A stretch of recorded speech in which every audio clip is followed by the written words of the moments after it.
are those who have lived their life seeking the answer to that profoundly simple question, who am I?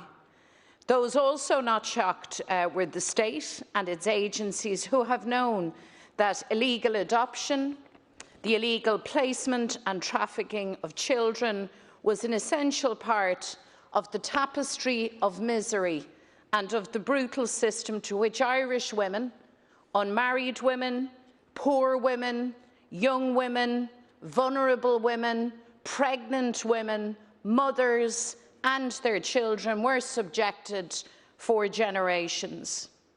The scandalous abuse of women in Magdalen laundries and in mother and baby homes is matched only by the mistreatment of their babies and their children.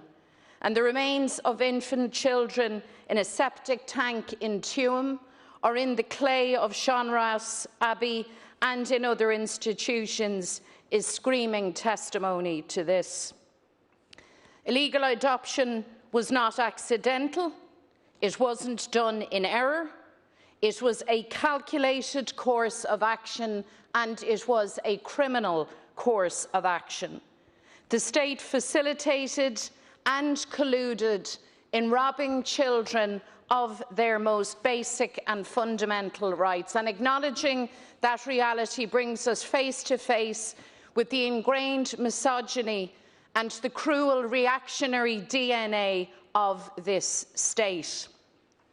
The nature of the state is, I think, very eloquently summarised in the ministerial review just published, where the rationale for actions in the 1950s in illegal adoptions was described as follows, and I'd like to place it on the record of the Dáil, as a desire to protect young mothers from the censure of society and the epitaph of being a fallen woman who had conceived in sin, and their children from the taint associated with illegitimacy. And it should be recalled that that taint of illegitimacy was not removed from the statute books until 1987. The churches, the Roman Catholic Church in particular, but other churches too, the religious orders and private institutions have cases to answer and must be held to account. But by far the greatest burden of accountability rests with the state. The state had full knowledge of and oversaw the mass incarceration, indeed the enslavement of women and of girls. The state and its agents had stood aside as babies and children were illegally adopted, placed and trafficked. And the state still to this day actively frustrates and prevents the efforts of adopted people to access to their records, to their files, to their story, to their history and to their birth certificates. The state, which is yet to fully acknowledge, investigate and uncover the full story of illegal adoption, must act. This must be done. And this means the calling, the establishment of a full public inquiry. It means a full and complete audit of every record. I and we are calling for this. And I believe the state is obliged to carry out this inquiry as a matter of absolute urgency. Delay is not acceptable. Neither is delay acceptable in the provision of access to birth certificates for all adopted people. That's the purpose of today's legislation brought forward by my colleague, Deputy Kathleen Funchion. It is, and is readily acknowledged, only to be a first step in putting things right, but it is important to take that first step. The need for wider information and tracing legislation, which, by the way, has been promised for decades, is, of course, unanswerable. But that does not change the need for immediate action now in access to birth certificates. And so, Minister, your position not to oppose this legislation but not to support it is cynical and it's wrong. This legislation will be voted on tomorrow.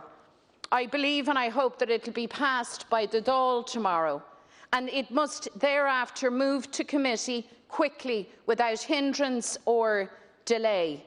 And I believe your job, Minister, and the job of your government is to work with the rest of us to ensure that this then becomes law on the statute books without any further delay. I believe that anything short of this will simply mean more suffering for those who have suffered too much for too long, all over again. Every important journey begins with a single step. The first single step for those who have been so wronged is to allow access to birth certificates for every adopted person.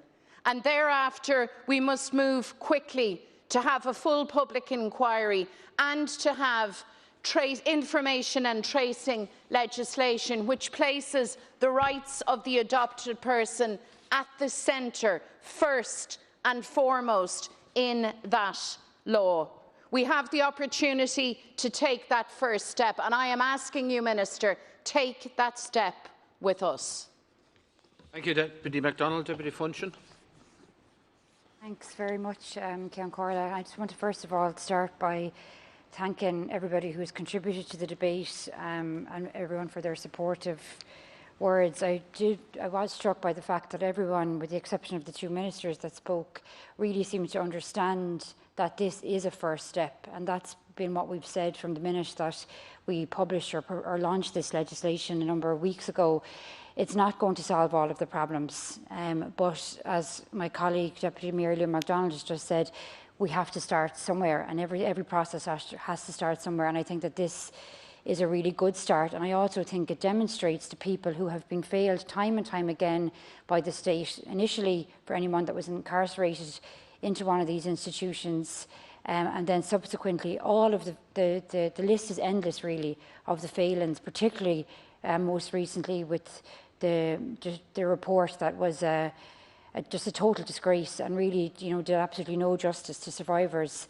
So people have constantly been failed and they've constantly been made promises, and we're sort of led to believe from the government side you're not going to oppose it because you think it's well intentioned, but yet you have a much better all singing, all dancing legislation that's going to be coming forward very soon, and that's great and that's welcome.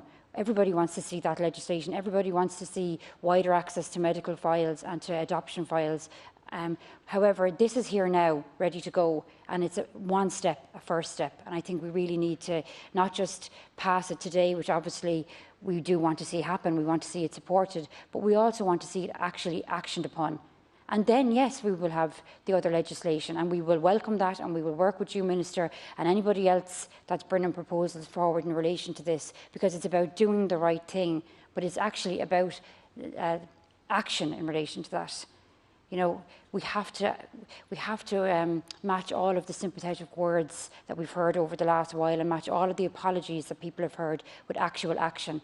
And today is an opportunity to do that and to demonstrate to people that everybody in this House is serious about listening, finally listening to people and doing the right thing. And there's no difficulty with having that supported further down the line in a number of weeks, or whenever the legislation that you're bringing forward is ready. We will openly, we'll obviously have to wait to see that, but we will openly welcome anything that gives people access to their information. But this is a very first step.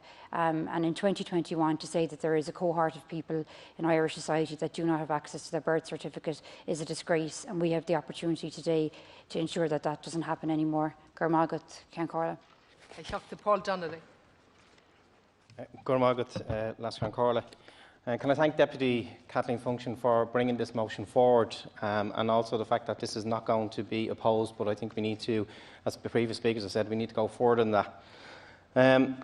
When I was thinking of writing this speech, I went to the person who I knew was an expert in it, my wife Angela, who was adopted in Dublin in 1968. And these are her words. I always knew I was adopted. I was told before, I really knew what it meant. I couldn't have asked for a better parents. I loved them and my sisters dearly and was loved unconditionally by them. Despite this, I always felt that there was something missing, something I couldn't see, smell or touch, but something very tangible all the same. I didn't feel my parents' ancestors were mine. Their family tree didn't feel like my history. I first approached the adoption board when I was 22, following my father's death. I felt that requesting my original birth cert would be disloyal to my parents, but following my dad's passing, I realised that we all have one life to live. I had a meeting with a social worker who gave me 3 pieces of non-identifying information about my birth mother. There was no information on my file about my birth father. What followed that meeting was years of intermittent contact with the adoption board. I tried to put the adoption to the back of my mind and all the unanswered questions associated with it, but it kept creeping back into my consciousness. When pregnant with our first child, I was unable to answer the background questions asked by the hospital, and that was always very difficult for Angela. When our first child was born, it was like I had been granted the greatest wish imaginable. I was acutely aware that Sean was my first biological link with the world. After several years and several requests, the adoption board agreed to give my original birth cert to me. I have no idea how these decisions are made, why I was granted my birth cert whilst other adoptees are not. Since my birth mother's name meant so much to me, knowing I was a member of the O'Donnell family allowed me some knowledge of my ancestors and a sense of belonging. I have since made contact with my birth mother and 3 new sisters. It has been a very positive experience for me. I would not have been able to achieve this without my birth cert. For me, it didn't matter how much I was loved and cherished. I always knew I was adopted, and so always felt deep down that someone hadn't wanted me. Always felt something was missing. Not knowing your biological history doesn't seem like a big issue to those who have it, but for those who don't, it feels like a loss. Being told that you don't have a right to your own information is very difficult to accept. Children placed for adoption signed no contracts, relinquished no rights and agreed to nothing. Information on who you are is a very basic need, and the absence of it without consequences for those affected by it. Thank you, Deputy. First of all, I just want to congratulate Deputy Kathleen Function on bringing this bill forward. Minister, I welcome the fact that you're not opposing it. Unfortunately, not supporting it either, so sitting on both sides of the fence. What this bill does, and why it's so important is this: it would immediately provide access to birth certificates for adopted people in the short term before comprehensive information and tracing legislation is brought forward by the government. Why is this so important? Because the history of adoption in Ireland is fraught with decades of state-initiated interference. It has operated a closed, secret system which attempted to erase the identities of thousands of adopted people. I think, Minister, everybody is entitled to their information. Here we are, 2021, heading for 2022, and we're still talking about people's rights. I want to raise an issue with and why this bill is so important. TUSLA are still making it extremely complicated for survivors in this. I spoke to a couple of survivors, numbers of them over the last weekend, and the actual downright cheek of TUSLA ringing survivors on the phone saying, look, I know you asked for your information, we can't give it to you, but we can summarise it and we can give it to you over the phone. I mean, it's about doing the right thing here, and this is happening whilst we've been debating this and the other, 6, 7 reports over the last number of years, and they're still ignoring the wishes of the people, the rights of the people, and I wanted to raise it with you today. I think it's extremely disingenuous that TUSLA are still making it, basically they're not making it difficult, they're making it impossible for survivors to get their rights. And another most important thing here, and I had a little conversation with you outside just to make you aware, and I'm aware, that illegal adoptions did happen, and I want it on the record because we have black and white proof that it has. And this is why it's so important to get to the bottom of this. And I am genuinely calling on the government and all deputies inside in this House to support this, but to support everything as it goes to committee.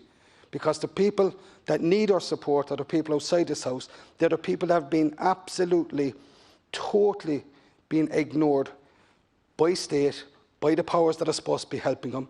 The ones that we're talking about here that are supposed to be assisting them are not. And if it just makes me so angry that we come in here week out, month in, month out, trying to do the right thing. These are human rights issues, and yet we're still coming up with barriers because we're trying to do the right thing. So I appeal to you to please support this bill and support it when it goes to committee.